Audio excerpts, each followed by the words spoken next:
I haven't shot a video in some time. I was hoping for something to come along that would be interesting. I should have done it on my last Suzuki crank, a GT750. I don't believe I did a video on that yet. But this one, I stopped the disassembly just to show you what I found here. Pretty, well, first time for me seeing this. Maybe someone else has seen it before. But the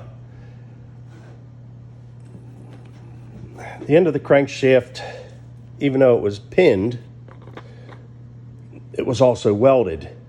Okay, usually when they're welded like that, I mean, they can be rebuilt. It's not ideal, but I'm going to see what turns up with this one. But anyway, as I'm pressing it off, I noticed something. I'll show it to you on this section. Two seals, one stacked next to each other. I've seen that before, no problem. And what I didn't realize until I pressed it off and the seals started collapsing on me, they started to crush as I pressed the crank apart, is there's no seal collar for the seal to ride on.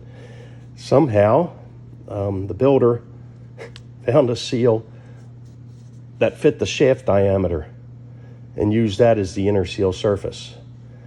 I mean, kudos to them for thinking outside the box. But I don't think it is ideal by any means, but I don't know if the crank even worked. I can assume it was installed because of the rubber I see on here. And the color of the crank, I don't know. I mean, this is kind of a uniform tan color all over it. Not like it's really been run a long time. But anyway, I'm not sure. But I'm going to grind this off, see if I can save this crankshaft. The shaft itself feels fine. Thank goodness it wasn't all buggered up by putting punch marks to hold anything together. But so far it looks okay. So I just wanted to pop that out there and show you, first time for me seeing that. I have seen the seal stacked, like I said, but on a seal collar, never using the shaft itself as the sealing surface.